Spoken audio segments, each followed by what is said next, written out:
اعوذ باللہ من الشیطان الرجیم، بسم اللہ الرحمن الرحیم۔ سورہ مریم، آیت نمبر 31۔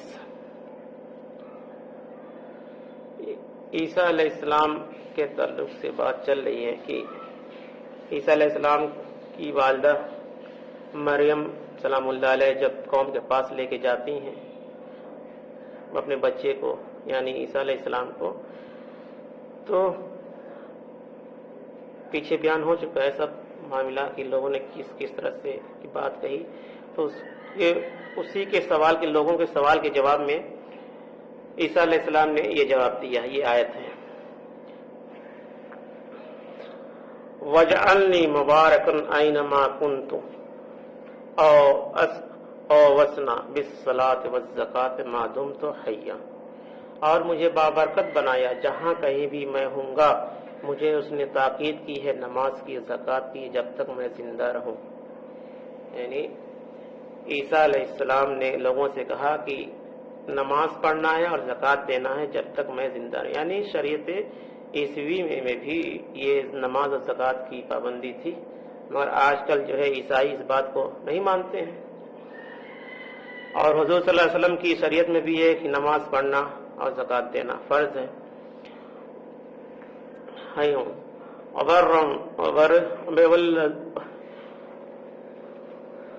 نبیوں وبروں وبوالدتی ولم یجعلنی جبارا شقیا، اور اس نے مجھے بنایا بھلائی کرنے والا اپنی والدہ کے ساتھ، اور اس نے مجھے تند بدبخت نہیں بنایا۔ اللہ عیسیٰ علیہ السلام کہہ رہے ہیں کہ اللہ نے مجھے بھلائی کرنے والا بنایا اور اپنے والدہ کے ساتھ حسن اخلاق پیش کرنے والا بنایا، اور اللہ کا شکر ادا کر رہے ہیں عیسیٰ علیہ السلام، اس نے مجھے تند بدبخت نہیں بنایا۔ والسلام علیہ یوم ولدت یوم اموت یوم ابعث حیا، اور سلام ہے مجھ پر جس دن میں جنا گیا اور جس دن میں مروں گا اور جس دن مجھے اٹھایا جائے گا زندہ کر کے۔ یعنی اللہ تعالیٰ جو ہے سلام کر رہا ہے عیسیٰ علیہ السلام پر، اور عیسیٰ علیہ السلام اپنے بارے میں بتا رہے ہیں کہ جس دن مجھے پیدا کیا گیا اور جس دن میں مروں گا اور جس دن مجھے اٹھایا جائے گا زندہ کر کے، ذالک عیسی ابن مریم قول الحق الذی فیہ یمترون، یہ ہے عیسی ابن مریم، یہ ہے حق کی بات جس کے بارے میں لوگ شک کرتے تھے۔ ما کان اللہ ان یتخذ من ولد سبحانہ اذا قضی امرا فانما یقول له کن فیکون، اللہ کے شان نہیں کہ وہ کسی کو بیٹا بنائے، اس سے پاک ہے، وہ جب کسی کام کا فیصلہ کرتا ہے تو اسے کہتا ہے ہو جا تو ہو جائے۔ اور یہی سب سے بڑا شرک جو ہے عیسائیوں نے کیا ہے کہ عیسیٰ علیہ السلام کو اللہ کا بیٹا بنا لیا ہے، اور کہتے ہیں کہ عیسیٰ علیہ السلام اللہ کے بیٹے ہیں۔ یعنی حضرت مسیح علیہ السلام کی ولادت کے سلسلے میں باپ کا حصہ اللہ کے ایک حرف کن کے ذریعے سے پورا ہوا، جبکہ باقی سارا عمل عام فطری اور طبعی طریقے سے تکمیل پذیر ہے۔ یعنی اللہ تعالیٰ نے حکم دیا فرشتے کے ذریعے کہ بچہ ہو جا تو ہو گیا، کن من ہو جا، اور باقی عام زندگی جس طرح سے ماں کے پیٹ سے اور عورتوں کے بچے پیدا ہوتے ہیں اسی طرح سے حضرت عیسیٰ علیہ السلام بھی پیدا ہوئے، اور پوری اسی طریقے سے آپ کی تربیت ہوئی۔ اس لیے آپ کو کلمۃ منہ یعنی اللہ کا خاص کلمہ قرار دیا گیا ہے۔ یعنی سورہ آل عمران کے 45 نمبر آیت میں کلمۃ منہ یعنی اللہ کا خاص کلمہ قرار دیا گیا ہے، اور اسی کو جو ہے عیسائی جو ہے انگریز نعوذ باللہ اللہ کا بیٹا مان لیتے ہیں اور شرک کرتے ہیں، اور سب سے بڑا گناہ ان کا یہی ہے۔ وَإِنَّ اللَّهَ رَبِّي وَرَبُّكُمْ فَاعْبُدُوهُ هَذَا صِرَاطٌ مُسْتَقِيمٌ، اور یقیناً اللہ ہی ہے میرا رب اور تمہارا رب بھی، تو تم اس کی بند کرو، یہی سیدھا راستہ ہے۔ عیسیٰ علیہ السلام اپنی قوم کے لوگوں سے کہہ رہے ہیں کہ یقیناً اللہ ہی میرا رب ہے اور تمہارا بھی رب ہے، تم اسی کی بندگی کرو، اور یہی سیدھا راستہ صراط مستقیم ہے، یعنی اللہ کے سوا کسی کی عبادت مت کرو۔ فَأَخْتَلَفَ الْأَحْزَابُ مِنْ بَيْنِهُمْ فَوَيْلٌ لِّلَّذِينَ كَفَرُوا مِنْ مَشْهَدِ يَوْمٍ عَظِيمٍ، پھر اختلافات پیدا کر لیے مختلف گروہوں نے آپس میں، تو بربادی ان کافروں کے لیے اس بڑے دن کی پیشی سے۔ یعنی جو اختلاف کیا پیدا کر لیا لوگوں نے کہ اللہ تین خدا بنا لیا، اللہ، مریم سلام اللہ اور عیسیٰ علیہ السلام کہ کو تین خدا مان کر عیسائی یعنی عیسیٰ علیہ السلام کی جو امت عیسائی تھی انہوں نے شرک کرنا شروع کر دیا. اور جب قیامت کے دن اللہ تعالیٰ کے حضور پیشی ہوگی تمام حق باتیں کھل کر سامنے آ جائیں گی. حضرت مسیح علیہ السلام کے بارے میں بھی حقیقت واضح ہو جائے گی.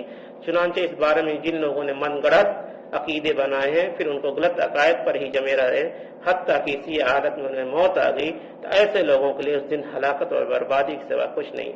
جو وہ لوگ عیسیٰ علیہ السلام کو خدا کا بیٹا مان کر اور ان کی موت ہو گئی تو وہ جو ہے خسارے میں ہے اور ان کے لیے جہنم کے علاوہ اور کچھ نہیں ہے. یعنی مرنے سے پہلے توبہ کر لے شرک سے. مسلمان بھی تو یہی کام کر رہا ہے نا، شرک کر رہا ہے تو اس کو توبہ کر لینا چاہیے. عظیم اسمع بهم ابصر یوم یاتوننا لیکن الظالمون اليوم فی ضلال مبین. کیا ہی اچھا وہ سن رہے ہوں گے اور کیا ہی اچھا وہ دیکھ رہے ہوں گے جس دن ہمارے پاس آئیں گے، لیکن اچھا یہ ظالم کھلی گمراہی میں مبتلا ہیں. یعنی جو ابھی سن رہے ہیں اللہ تعالیٰ کی جو آیت ہے، قرآن کی آیت ہے، عیسیٰ علیہ السلام کی جو انجیل تھی اس وقت صحیح معنوں میں اس کو سن رہے تھے مگر اس پہ عمل نہیں کر رہے تھے. مگر جب اللہ کے پاس آئیں گے یعنی موت کے بعد جب اللہ ان کو اٹھائے گا تو ان کی آنکھیں چوکدر آ جائیں گی اور وہ یہ ظالم جو ہے کھلی گمراہی میں مبتلا ہوں گے. وَانذَرْهُمْ يَوْمَ الْحَسْرَةِ إِذَا قُضِيَ الْأَمْرُ وَهُمْ فِي غَفْلَةٍ وَهُمْ لَا يُؤْمِنُونَ. اور اے نبی صلی اللہ علیہ وسلم آپ انہیں خبردار کر دیجئے اس یوم حسرت سے جب ہر معاملے کا فیصلہ کر دیا جائے گا. البتہ یہ لوگ غفلت میں مبتلا ہیں لہذا ایمان نہیں لائیں گے.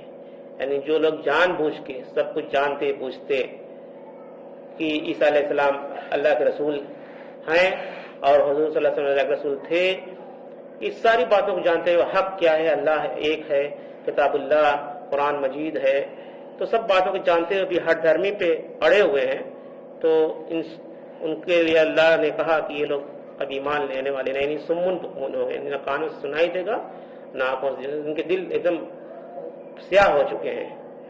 انا نحن نورث الارض ومن علیہا، یقیناً ہم ہی وارث ہوں گے زمین کے اور جو کوئی اس پر موجود ہے اس کے بھی.